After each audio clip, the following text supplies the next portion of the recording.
আমরা শ্রী শ্রী মদন গোপাল জিউর আশ্রম হাবিবপুর রামকৃষ্ণ আশ্রম এখানে আমরা এসেছি। পশ্চিমবাংলার আনাচে কানাচে কত মন্দির, কত মঠ, আমরা কত মন্দিরের আর খোঁজ খবর রাখি। এটা একটা সুন্দর নিদর্শন এবং মদন গোপালের মন্দির সামনেই ঢুকতেই গেটে আপনারা দেখলেন। তারপরে এখানে কৃষ্ণ অর্জুনকে রথের সারথি হয়েছেন। অর্জুন শ্রীকৃষ্ণের পাদপদ্মে বসে রয়েছেন। এখানে পবনপুত্র হনুমান রামচন্দ্রের পাদপদ্মে রয়েছেন। মন্দিরটা খুব সুন্দর। এখানে স্বামী বিবেকানন্দ রয়েছেন এবং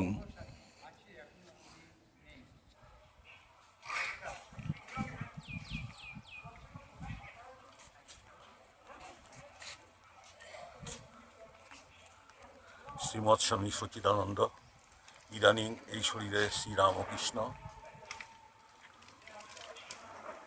যে রাম সেই কৃষ্ণ ঠাকুর নরেন্দ্রনাথকে বোঝাচ্ছেন।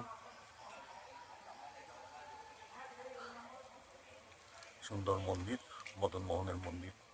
আমরা রয়েছি মদন মোহনের মন্দিরে, খুব সুন্দর। আমাদের পশ্চিমবাংলার আনাচে কানাচে কত যে মঠ মন্দির রয়েছে আমরা জানি না। তা আজকে আমরা ঝটিকা সফরে বেরিয়েছি, সকাল থেকে বিভিন্ন মঠ মন্দিরে ঘুরছি। সকালবেলায় আমরা গেছিলাম, প্রথম কোথায় গেলাম?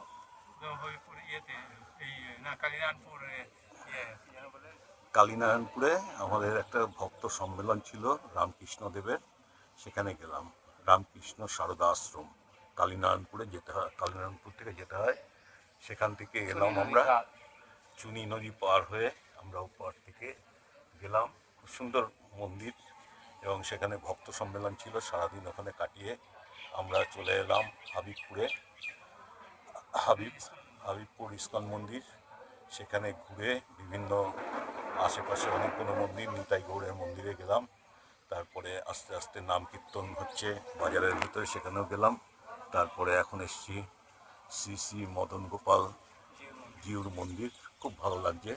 এটা হরিপুরে 5 কিলোমিটার দূরে, সুন্দর মন্দির, ভীষণ ভালো লাগছে। ঠাকুর এখানে রয়েছেন, সেই কল্পতরু হয়ে রয়েছেন এখানে। তোমাদের আর কি বলবো, তোমাদের আশীর্বাদ করি, তোমাদের চৈতন্য হোক। সেই চৈতন্যর ঠাকুরের মদন মোহন মন্দিরে ঠাকুর কৃপাবাড়ি বিতরণ করছেন। ওং নমো স্থাপকায় চ ধর্মস্য সর্বধর্মস্বরূপিণে অবতার বলিষ্ঠায় রামকৃষ্ণ তে নমঃ। সুন্দর মন্দির।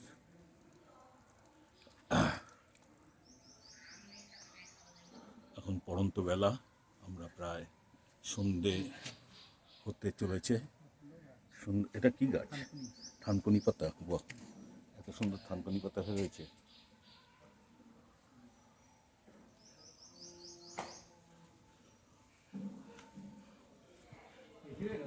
হ্যাঁ, ওপরে চলেন না, আমি যাইনি তো।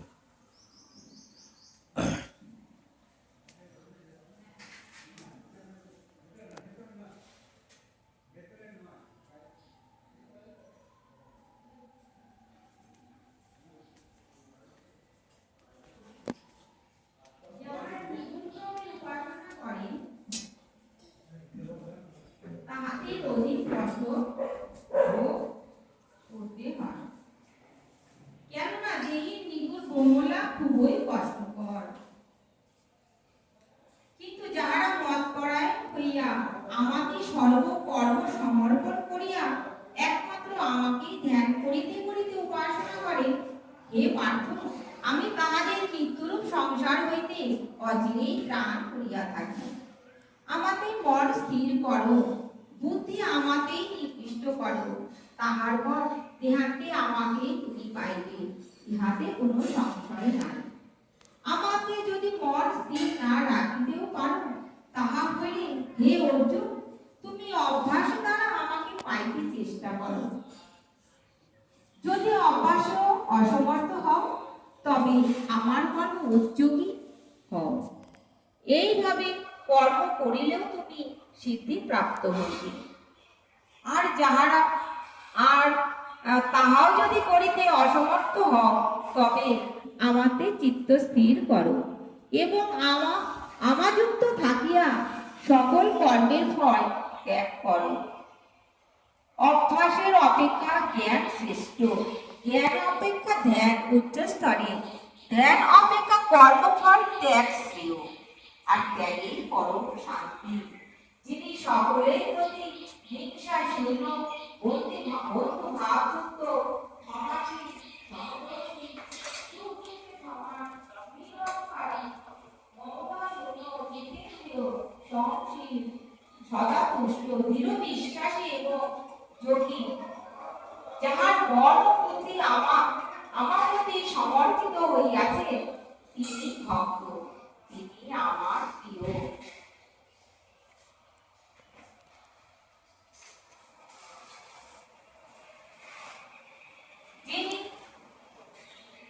যিনি কাহাকেও উদ্বেগ দেন না, আবার কাহারও কোনো ব্যবহারও তিনি উদ্বেগ প্রকাশ করেন না, এবং যিনি আনন্দ, ক্রোধ, ভয় ও উদ্বেগ শূন্য, তিনি আমার প্রিয়।